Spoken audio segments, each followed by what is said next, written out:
Is this Oh! a key? Oh, how did I know? what? How did I know he had a key? I didn't because how was I supposed to know to look in the pocket? Maybe little guy will be able to find out something about it. I don't like that one. At the very least, I didn't have to look it up, but that made me... I don't know. Maybe I should have known to look it up. Maybe I'm just an idiot.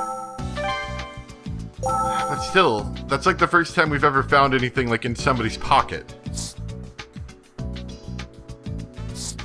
Hey, little guy. Can you tell me what this key is for? A key?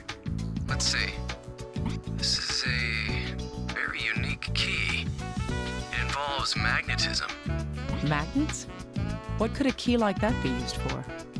Probably a safe or something else high security. Well, there's a number on it as well. I see. Can you find out where whatever it goes to is located? I can look into it, but What's wrong? Is there a problem? we don't have a clue where this key came from. Yeah, a single key by itself is pretty hard unless we happen to have something that needed to be unlocked. It'll take a long time to find out any specifics about where this key goes. That's fine. It's still better than me trying to find this out by myself, right? Well, we are a nationwide organization. Fine, I'll take the key. I'll let you handle this then. We don't have our mysterious key anymore. Alright. Is that it? Are we done? Please don't tell me there's something else this man has. Oh no. What other things do you have? Do you have things in your pockets? Wait, oh, there's a bulge here. I just realized that. Is this a syringe? And drugs? Is that what I was supposed to look for? Is like the bulge in his pocket and not any, kind of weird anything about that? Just, perfectly normal forensic stuff? If this skeleton belonged to someone with a criminal history, whoever this is might be kept in the FBI's criminal database. And you don't think we've looked that up already?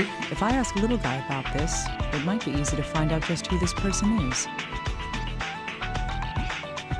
Okay, so that's everything. Well, at the very least, I didn't have to look it up. That's one positive thing out of all of this, is I actually persevered, or something similar. Hey, tell me what this is. Little guy?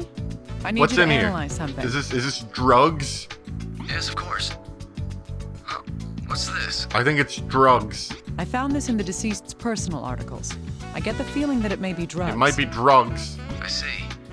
So you want me to run this through our criminal database? Yeah, look with the title drugs. You're good at picking up on these things. This is the kind of thing that we do at the FBI, after all. I'll look into what's in these ampules and see if the syringe has been used. It's going to take a while, so you'll have to give me time. Well, are you done with that blood Of thing course. yet? I'll keep investigating. I don't have much more to go on. You better get back to me. Dr. Kimishima, the analysis of the syringe is complete. The syringe. The one that was in the case? Oh, yes. It's about that. Interferon, acyclovir, ribavirin, lamivudine. Slow down a second. What are you talking about? Speak English there, little guy. It's the medicines that were confirmed to be in the syringe and the ampules. All that was in there? Seriously, I don't understand. Every antiviral drug on record is in this list. Do you think the guy knew he had a problem and he was attempting to basically hit it with everything that he could get his hands on? Antiviral drugs. There was even an ampule of Ashvins in there, too. Ashvins? It's a medicine that hasn't been fully authorized by the FDA. It's an excellent antiviral drug, but there were some problems with side effects. Did it have something to do with people's bones turning black and possibly vomiting? Huh. Just what were these reported side effects? I'm beginning to see something here. Okay, let's see. Ashvins is an antiviral drug. It draws on the patient's calcium to suppress viral activities.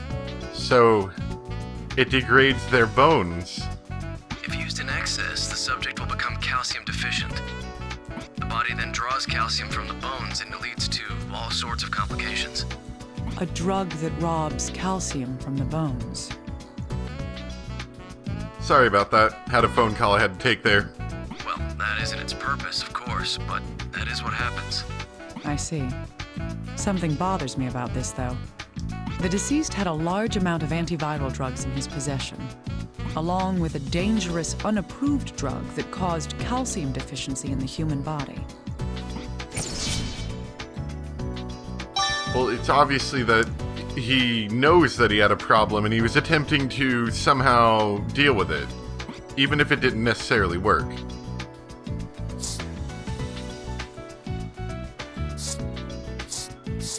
Let's see, well, that would probably match with the weakened skeleton. Yes, it seems that these can be used together. The large amounts of antiviral drugs found in the corpse's personal effects, and an ampule of Ashvins, a dangerous antiviral reagent. The reason that Ashvins was never approved was because uncontrollable crying. Could you imagine that? We can't have this go out on the streets. It could cause people to cry. Ashvins consumes large amounts of Never-ending calcium crying. in the human body. A 50-kilogram person's body contains roughly 1 kilogram of calcium. 99% of that is in the bones and teeth. In other words, the side effect of the Ashvins drugs is... say, decreased bone density. Of course, it's a formation of tumors. It's a Yes. trauma center game. What first comes to mind would be an abnormal decrease in bone density. Considering the information that's been gathered so far, this person likely administered the Ashvins drug to Themselves. An enemy, could you imagine? yes, themselves. That'd be a great way to deal with your enemies. I'll make your bones weak, I'll put drugs in you. The first piece of evidence supporting that is Fractured femur, which shouldn't have broken under normal the complete circumstances. fracturing of the femur, the strongest bone in the human body. Continuing on, the second point would be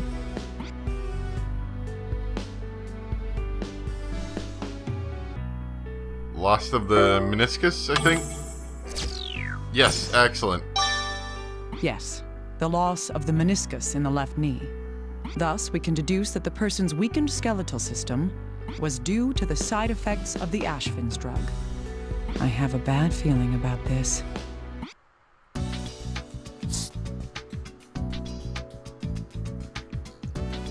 This person was infected with the virus.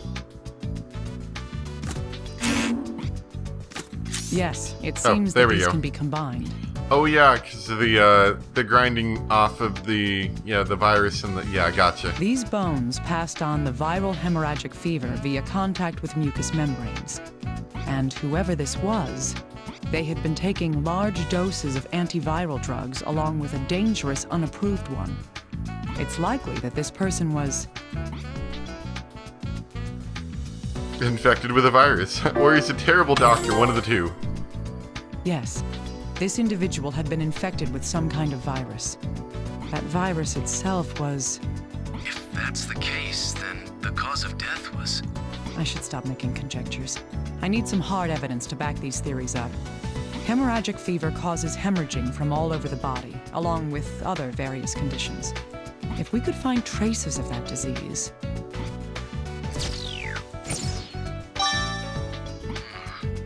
hemorrhaging from all over. Well, we saw he looked like he might have had hemorrhaging from his hands and from his face or something. Is something wrong? Oh, well, we just received the results from the analysis. There we go. That's going to be helpful, I'm sure. Says that the blood stain on the person's clothing contained traces of saliva. Saliva? If that's the case, then that bloodstain was... It was vomited. Yep, there we go. Well, I mean, I figured that. Yes, it came through the mouth, likely by being vomited. That would explain why there were no signs of damage to the person's clothing. It's just like the other girl, who I'm imagining, if she had lived long enough, might have led to something similar to this. The blood stain on the clothing was due to the person vomiting blood. The viral hemorrhagic fever causes bleeding from all over, both internally and externally. Vomiting blood is one of the signs of this disease as well. This person died of viral hemorrhagic fever. The evidence that I'm drawing that conclusion from is The clothing was in change? I think so, yes. Cool, there we go. That's right. If this person was still alive after having had an attack of vomiting blood, I highly doubt that they'd go on without doing something about the bloody clothes. You're right. Thus, the traces of vomited blood on the clothing indicates that this person died soon after this attack. Solid evidence! We finally figured out the cause of death. Yes. Long before the pandemic that is currently raging broke out, this person caught and died of the viral hemorrhagic fever that caused this quarantine. Who in the world are you? Dr. Kimishima, if I may? Go on. I've noticed something. I'm all ears. Well, this antiviral reagent, Ashvin's, it was rejected by the FDA for its dangerous side effects. Yes. That, along with the large amount of antiviral drugs, these things aren't available to the general public. Well, yeah, we thought maybe he was, some sort of criminal. You have a point.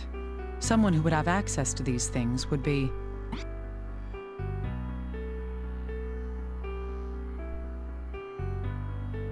He might actually be in the health profession. Indeed. It would be someone who has the knowledge of these new drugs and their effects on viruses. It would also be someone who has the authority to obtain such information from the medical community. So we're thinking that he might be pretty high up then? That's what I think. Does that help a little? It's fantastic. Let's move on to the next step. How can we identify this individual, little guy?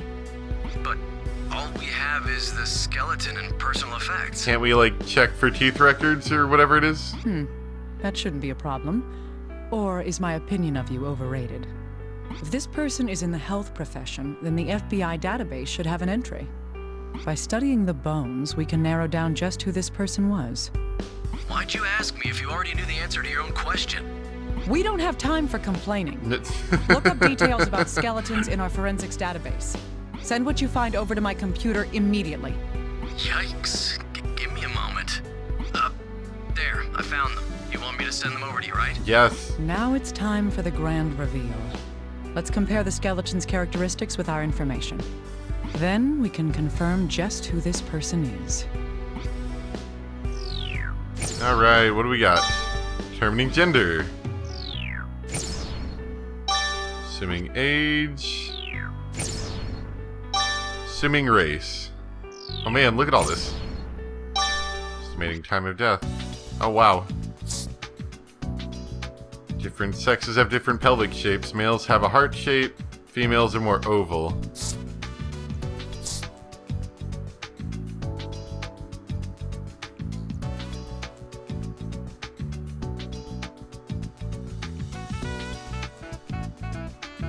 Really? Okay, so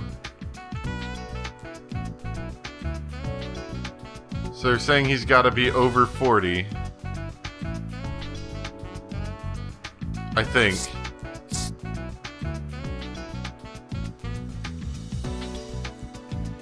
This occurred probably 2 years ago.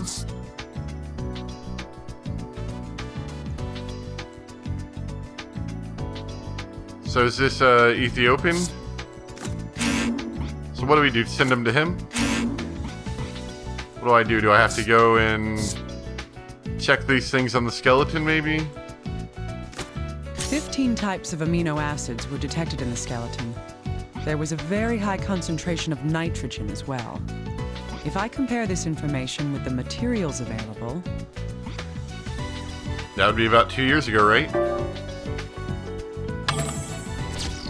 There we go. That's right. We can assume that this person died somewhere around 2 years ago. Someone had this disease 2 years ago?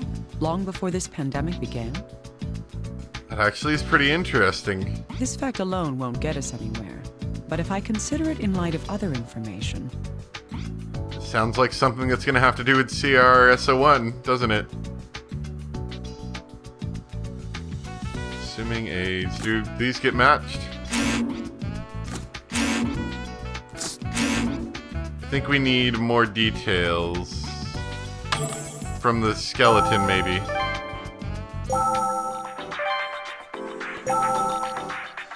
Yeah. Okay, so it said more heart-shaped was male, right? That looks kind of heart-shaped, right? There's no damage to the pelvis. I should look at its shape just in case. We can determine something from the shape of the pelvis. Okay, good to know. Let's see. Next one was the shape of the eyes. The skull has triangular orbital bones. Triangular, really? Okay. Is there any information that can be deduced by the shape of the orbital bones? Actually, it is. And we had these skull thingies they were talking about. I thought this was just because the skull was shattered, but apparently not. The cranial sutures have begun to fuse, but they aren't completely fused yet. Okay, so we're saying that this guy might be like 50? This is what's causing the cranial sutures to resemble broken lines instead of solid ones. Okay, I gotcha. I recall that the cranial sutures can tell something about a body. It's interesting, isn't it? Just the idea that with just a skeleton, with proper forensics techniques, you could really figure out all this stuff. That's cool. I always thought forensics people were really neat. You know, I mean, even just the, you see TV dramatizations of this kind of thing. You know, CSI and all that stuff. But I mean, even still, it's neat. So he has triangular ones. So we're assuming he's going to be Caucasian The from German this. physician Blumenbach established a distinction of 5 major branches of human anatomy. One point mentioned in determining a person's race by skeletal features is the shape of the orbital bones. Comparing this with the materials at hand, this skeleton's race is Caucasian. He's an American race. Ooh-ah. America! Skeleton! indeed. This skull has the characteristics of a Caucasian. Right. It looks heart-shaped to me. So we're gonna say it's male. An individual's gender can be determined by the shape of the pelvis. According to the materials at hand, this skeleton's gender is Both. That'll be a useful one for us right there. yes. The pelvis is heart-shaped. Thus, we can deduce that this skeleton is male. Another step closer to the thing. Okay. The sutures become visible in the mid-40s, begin fusing in the 50s, and have completely fused in the 60s, and they're partially fused, so we're gonna say he's in his 50s. That's right. I think. A person's age at death can be determined from the state of the cranial sutures. Assuming they're old enough. The cranial sutures here have partially fused, indicating that this person's age was In their 50s. Am I correct? Yes. Excellent. Solid evidence. Yeah. yes. The fusing is consistent with that of a person in their 50s. In other words, it means that this person was around 50 years old at the time of death. A Caucasian male in his 50s who died 2 years ago and was familiar with viruses. All the information we need has been gathered. Now we'll be able to figure out whose remains these truly are. Oh, really? That's all we needed?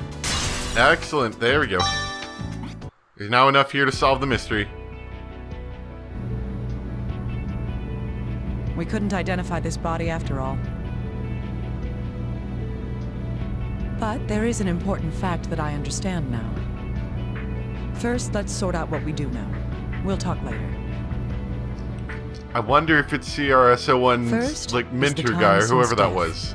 The card with that is... That would actually make a lot of sense, wouldn't it?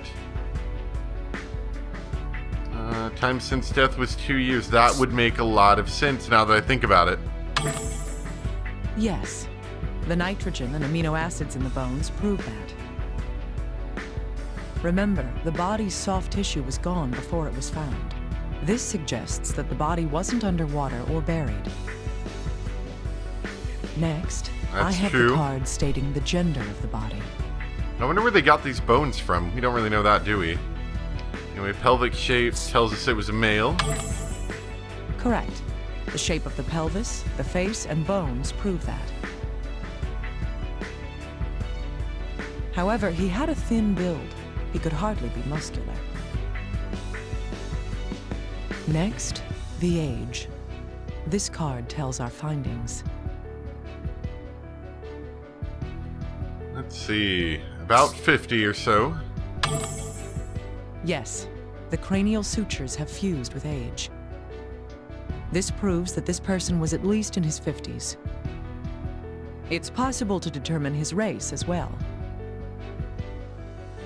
This card shows my conclusion based on the evidence.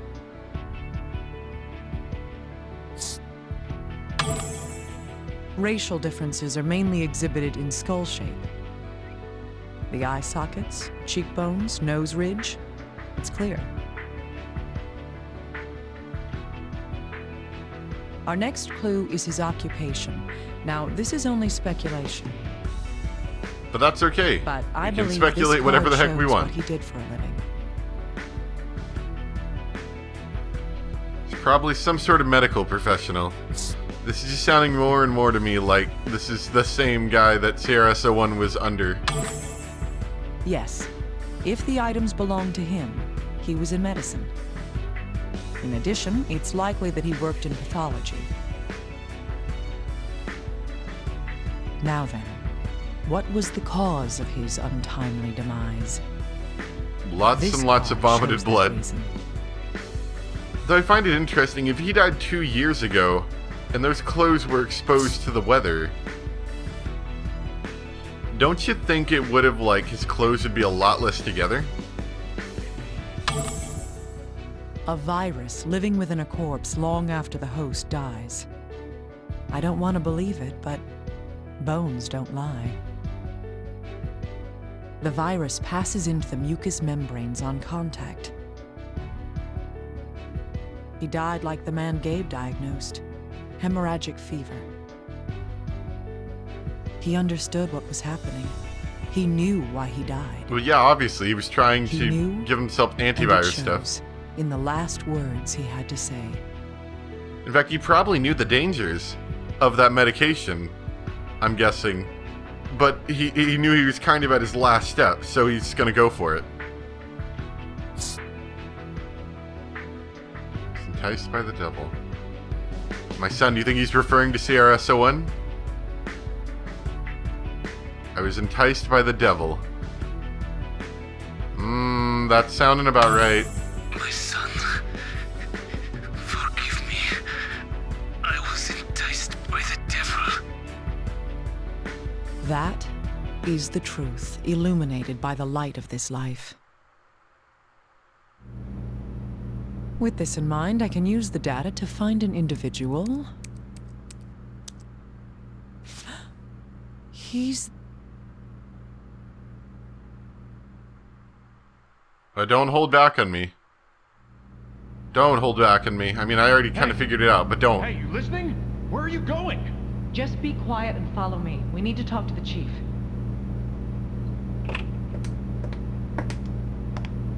Chief, I'd like to speak with you. Uh-oh. There's empty eyes. What does it mean? What did you say? It may be hard to believe, but listen to me, please. The bones Gabe came here with contained the infectious virus. But since the infection is not carried by air, the chances of these bones being a source of pandemic is low. However, they may still be a clue to finding a solution. I can't believe the two of you could find out so much. No, this is just a coincidence. Still, Dr. Tachibana should be done with a biopsy on the same virus. Vector of infection's unknown, but we've ID'd it. You think we'll make it in time? It's near hopeless. The disease advances too rapidly. The infected will all die before we finish the DNA analysis. Damn it. Isn't there any other lead we can follow? This isn't a clue, but I have one more thing I must report. You must report? I compared the reconstructed bones to our database. Only one person was a match for the data we had. Who is it? Him? Yes, Albert Sade, Yep. professor of virology, who vanished after the Cumberland College incident. There we go. This is why CRS-01 is part of all this. Makes a bit more sense now, doesn't it? Alright, cool. Well, that's gonna be it for us today. This has gone on a bit long for me, especially considering I had to stop and take a phone call for a bit in that. So, this is a very long sequence for me today. But I hope you guys enjoyed. Thanks for watching. I was gonna mention this, but I'm not 100% sure how it's gonna work yet. On Sunday, I was gonna try to stream it, but if my internet isn't good enough for that, I might just end up just recording it. But I was gonna do something to celebrate having 500 subscribers. I'm still working on the ideas of yet, so we'll see. But you know, I will release a video on the day of if I do in fact stream it. Just thought I'd bring that up. But anyway, I hope you guys enjoyed, and I'll see you next time for some more Trauma Team. Bye!